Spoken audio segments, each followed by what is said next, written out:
Hi everyone, welcome to Global Online. This is Ankita Sood. West Bengal set paper 1 में आज हम models of teaching के important questions discuss करेंगे।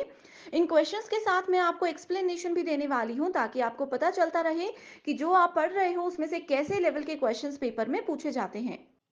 Students paper को qualify करने के लिए ये बहुत ज़रूरी है कि आप सभी एग्जामिनेशन के लेवल के हिसाब से तैयारी करें एंड इसके लिए कंप्लीट कोर्स मैं लेकर आई हूँ जहाँ पर डेली लाइव लेक्चर्स के साथ आपका पूरा सिलेबस तो कवर हो ही जाएगा। साथ ही टॉपिक वाइज एमसीक्यूज और पीवाईक्यूज भी हम आपको देते हैं।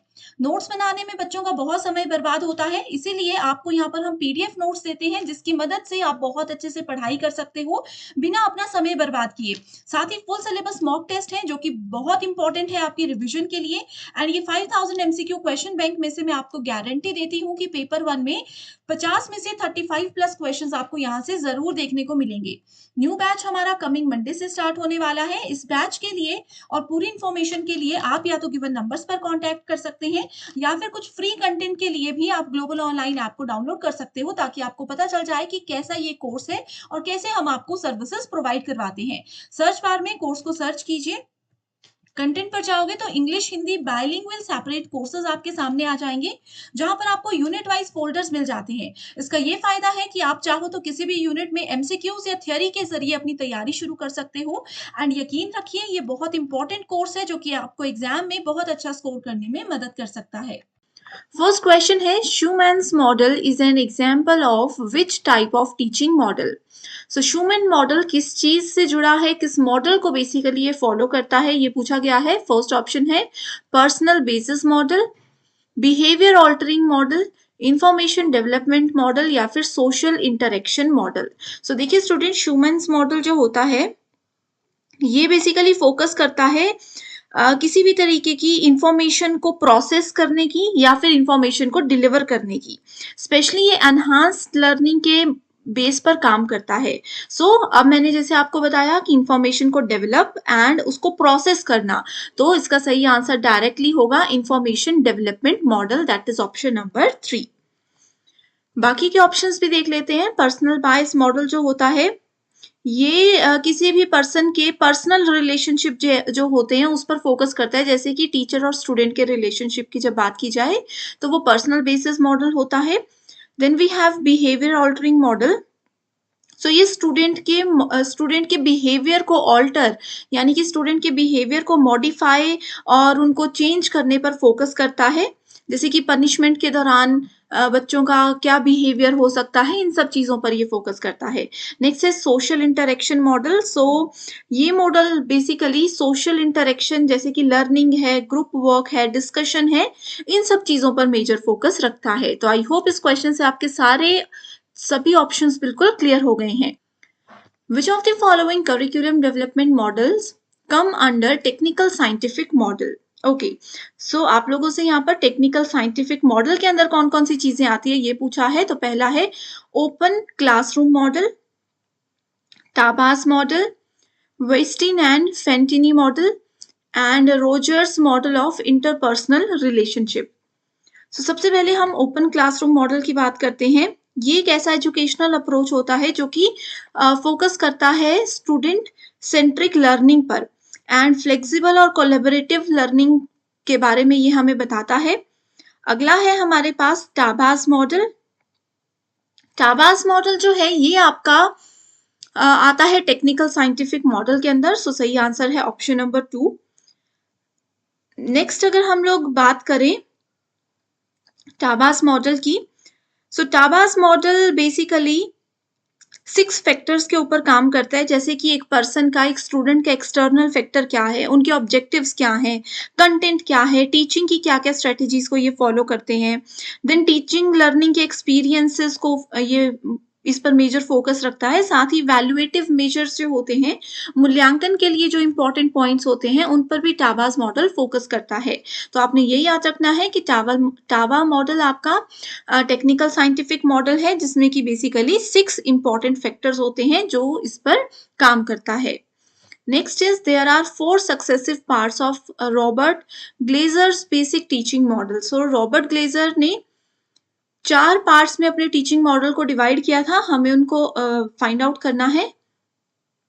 तो सबसे पहले देखते हैं कि रॉबर्ट्स ग्लेजर बेसिक मॉडल क्या होता है। ये बेसिकली एक साइकोलॉजिकल टीचिंग मॉडल है एंड ऑब्वियसली ये रॉबर्ट ग्लेजर के द्वारा डेवलप किया गया था। ये हमें बताता है कि टीचिंग और लर्निंग का क्या रिलेशनशिप है। टीचिंग और लर्निंग के रिलेशनशिप को एक्सप्लेन करने के लिए ये काम आता है। तो टीचिंग लर्निंग रिलेशनशिप के टाइम पर हमेशा सबसे पहले स्टूडेंट्स इंस्ट्रक्शनल ऑब्जेक्टिव्स हमें पता होने चाहिए कि इंस्ट्रक्शंस जो एज अ टीचर आप दे रहे हो उसके क्या उद्देश्य है, उसके क्या ऑब्जेक्टिव्स हैं। तो यहाँ पर देख सकते हो इवैल्यूएशन, ये वाला ऑप्शन भी गलत हो जाएगा और ये वाला भी गलत हो जाएगा। सबसे पहले इंस्ट्रक्शनल ऑब्जेक्टिव्स होते हैं। उसके बाद इंस्ट्रक्शनल ऑब्जेक्टिव्स के बाद हमें देखना होता है कि हमारा प्रायर स्टूडेंट्स का प्रायर नॉलेज क्या है। यानी कि स्टूडेंट्स को पहले उस टॉपिक के बारे में या उस फील्ड में कितना नॉलेज है, ये जानना ज़रूरी होता है। तीसरा आ जाता है इंस्ट्रक्शनल प्रोसेस, जो कि हमें बताता है कि टीचिंग लर्निंग प्रोसेस को बेहतर बनाने के लिए कौन-कौन सी इंस्ट्रक्शनल स्ट्रेटेजीज़ हमें फॉलो करनी चाहिए। एंड लास्ट में हमेशा आ जाता है इवैल्यूएशन ऑफ अचीवमेंट, कि हमने इसको आप बोल सकते हो परफॉर्मेंस असेसमेंट, कि जो भी हमने अभी तक किया है पिछले 3 स्टेप्स में, उस परफॉर्मेंस की असेसमेंट करनी है, उसको मूल्यांकन देना है। तो यहाँ पर सही आंसर है ऑप्शन नंबर 2। याद रखिए किसी भी टीचिंग प्रोसेस में या फिर जब उसके स्टेप्स अरेंज करने की बात आती है, तो उसका इवैल्यूएशन हमेशा सबसे लास्ट में होता है। ओके? स्टूडेंट्स, अगर ये सेशन आपको पसंद आ रहा है तो मुझे कमेंट करके ज़रूर बता दीजिए एंड इसी के साथ नेक्स्ट टॉपिक आप क्या चाहते हो वो भी मुझे बता सकते हो। मैं ज़रूर आपकी रिक्वेस्ट को पूरा करूंगी। Next we have is which of the following curriculum development models come under non-technical non-scientific model? Okay, so कौन सा मॉडल है जो कि गैर तकनीकी यानी कि टेक्निकल टर्म्स को यूज नहीं करता और गैर वैज्ञानिक मॉडल है। ओके, सो इसका सही आंसर है option number 4, that is open classroom model. ये ओपन क्लासरूम मॉडल जो होता है ये बेसिकली करिकुलम डेवलपमेंट के लिए यूज होता है। ठीक है, ये आपका करिकुलम डेवलपमेंट के लिए यूज किया जाता है, जो कि नॉन टेक्निकल भी है एंड नॉन साइंटिफिक भी है। ये मेजर फोकस रखता है कि एजुकेशन में जो भी चीजें हम करते हैं, जो भी पढ़ाते हैं या पढ़ते हैं, इसमें फ्लेक्सिबिलिटी होनी चाहिए। ठीक है, इसमें कोलैबोरेशन होना चाहिए। अभी हमने पढ़ा था ये प्रीवियस क्वेश्चन में भी। ठीक है, कोलैबोरेशन होना चाहिए एंड स्टूडेंट की ऑटोनॉमी इसमें होनी चाहिए। ये 3 चीजों पर ओपन क्लासरूम मॉडल फोकस करता है। Next is the field of study which uses role playing, simulation, and self evaluation as strategies for adult learners is known as।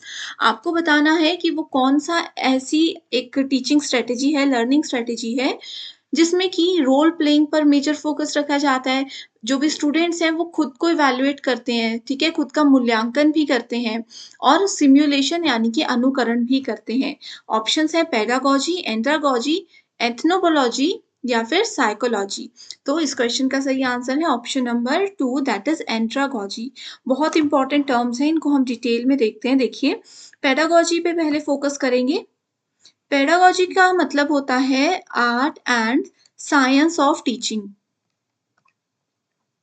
Art and science of teaching is called pedagogy. ठीक है, छोटे बच्चों को पढ़ाने के लिए स्पेशली पेडागॉजी पर focus किया जाता है। इसमें जो बच्चे होते हैं, जो भी स्टूडेंट्स होते हैं, वो पूरी तरह से अपने टीचर पर निर्भर करते हैं और टीचिंग लर्निंग प्रोसेस को बेहतर बनाने के लिए ये बहुत ज़्यादा ज़रूरी होता है। इसका एक एग्जाम्पल है लेक्चर मेथड। ठीक है, इसका एक एग्जाम्पल है lecture method and demonstration method. मैंने आप लोगों को कल के लाइव लेक्चर में हमने पढ़ा था कि लेक्चर मेथड, डेमोन्स्ट्रेशन मेथड क्या होते हैं, टीचर सेंटर्ड अप्रोच होते हैं। तो डायरेक्टली हम ये भी बोल सकते हैं कि पेडागॉजी भी टीचर सेंटर्ड अप्रोच पर ही फोकस करता है। ओके, सेकेंड पॉइंट है एंड्रागॉजी। एंड्रागॉजी बेसिकली अडल्ट एजुकेशन पर फोकस करता है। ठीक है, सो जब भी हम अडल्ट एजुकेशन, अडल्ट लर्नर्स की बात कर रहे हैं, that means we are talking about andragogy. ये आपका फोकस करता है, लर्नर सेंटर्ड अप्रोच होता है, जैसे group study, role plays, group discussion, simulations, problem solving. जितने भी हमने कल लर्नर सेंटर्ड मेथड्स पढ़े थे वो सब एंड्रागॉजी के अंदर आते हैं। टीचर सेंटर्ड मेथड सब पेडागॉजी के अंदर आते हैं। ठीक है, next question, which of the following instructional effect does not come under role playing model? So role playing model के अंदर कौन सा नहीं आता है? नेक्स्ट ऑप्शन है strategies of solving interpersonal problems, comfort in expressing opinions, fact about social problems and competence in social dialogue. So सामाजिक संवाद में योग्यता जो है वो रोल प्लेइंग मॉडल के अंदर नहीं आता है। ओके, किसी भी प्रॉब्लम को सॉल्व करने का एक बहुत इजी तरीका, स्ट्रेटेजिक वे जो है वो रोल प्लेइंग मॉडल कहलाता है। अपने ओपिनियन, अपने व्यूज आप कैसे प्रेजेंट करते हो उसमें भी रोल प्ले मॉडल आपको हेल्प करता है। और सोशल प्रॉब्लम्स को, वैल्यूज को अगर लोगों तक पहुंचाना हो, ठीक है, आम जनता तक पहुंचाना हो, तो रोल प्लेइंग बहुत जनरली उसमें यूज किया जाता है। तो इसलिए सही आंसर है option number 4। Which of the following models for curriculum evaluation considers three primary sources of curriculum, namely student, society and subject matter, reflecting this philosophy of education and psychology of learning. So देखो यहाँ पर ना आपको पूरा question समझने की जरूरत नहीं है। जब भी स्टूडेंट्स हम फिलोसफी ऑफ एजुकेशन या फिर साइकोलॉजी ऑफ लर्निंग की, बच्चों की मानसिकता, उनकी मनोवैज्ञानिक तक तो समझने की बात करते हैं, that means we are talking about Tyler's model. ठीक है, टाइलर ने ही ये कहा था कि एक टीचिंग लर्निंग को बेहतर बनाने के लिए, किसी के इवैल्यूएशन के लिए एजुकेशन की फिलॉसफी और लर्निंग की साइकोलॉजी को समझना बहुत ज्यादा जरूरी होता है। एंड इन्होंने हमेशा 3 प्राइमरी सोर्सेस पर फोकस किया था, student, society and subject matter. In which of the following teaching models the learner is mostly self directed? जो स्टूडेंट्स हैं वो सेल्फ डायरेक्टेड होते हैं, यानी कि अपने आप को वो खुद गाइड कर सकते हैं, अपने आप को वो खुद समझा सकते हैं। And is responsible for his और हर ओन लर्निंग। जैसे कि कॉलेज लेवल के स्टूडेंट्स होते हैं, अभी आप लोग सब नेट सेट की तैयारी कर रहे हो, आप सभी जो स्टूडेंट्स हो ये आप सेल्फ डायरेक्टेड हो, आपको पता है कि आपके लिए सही है क्या गलत है। ठीक है, आपके साथ कुछ सही हो रहा है, आपका रिजल्ट पॉजिटिव आ रहा है या नेगेटिव आ रहा है, आप लोग उसकी रिस्पॉन्सिबिलिटी खुद ले सकते हो। तो इसमें ऑप्शंस है andragogical model, pedagogy model, flip classroom और रिफ्लेक्टिव टीचिंग मॉडल। सही आंसर है एंड्रागोजिकल मॉडल। ठीक है, अभी हमने पढ़ा था अडल्ट लर्नर्स एंड जो भी अपने लिए रिस्पॉन्सिबल होते हैं, सेल्फ डायरेक्टेड होते हैं, वो सब आते हैं आपके एंड्रागोजिकल मॉडल के अंदर। अब एक होमवर्क क्वेश्चन देती हूँ, हमेशा की तरह कमेंट करके उसका आंसर जरूर बताना। बताइए मुझे कि फ्लिप क्लासरूम क्या होता है या फिर फ्लिप लर्निंग क्या होती है। ठीक है, जो बच्चों ने मेरे कल का सेशन देखा है उनको जरूर ही आता होगा।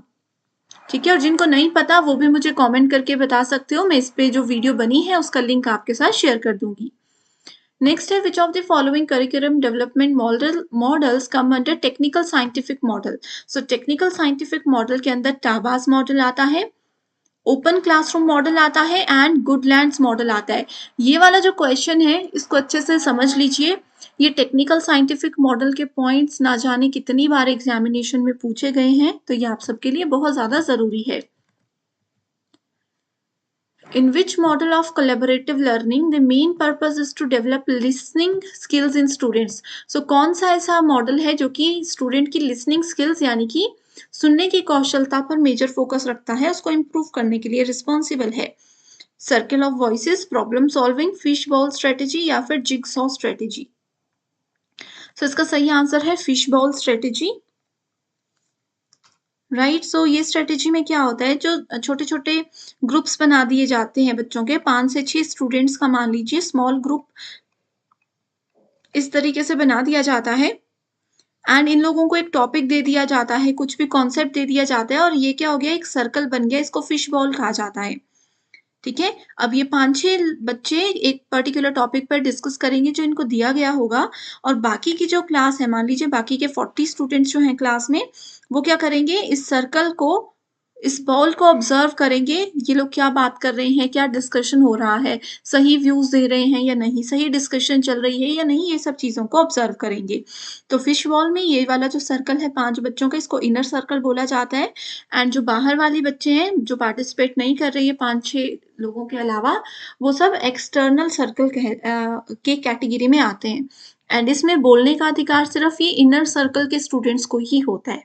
ओके, आई होप स्टूडेंट्स ये सारे क्वेश्चंस के साथ आपके सारे कॉन्सेप्ट्स भी क्लियर हो गए होंगे एंड यहाँ से आपको एक क्लियर आइडिया भी मिल चुका होगा कि कैसे क्वेश्चंस एग्जाम में आते हैं। तो बहुत इंपॉर्टेंट सेशन था। अगर चाहते हो कि ऐसे ही सेशंस को मैं कंटिन्यू करूँ तो कमेंट करके मुझे ज़रूर बताइएगा। Thank you so much and I wish you all the very best.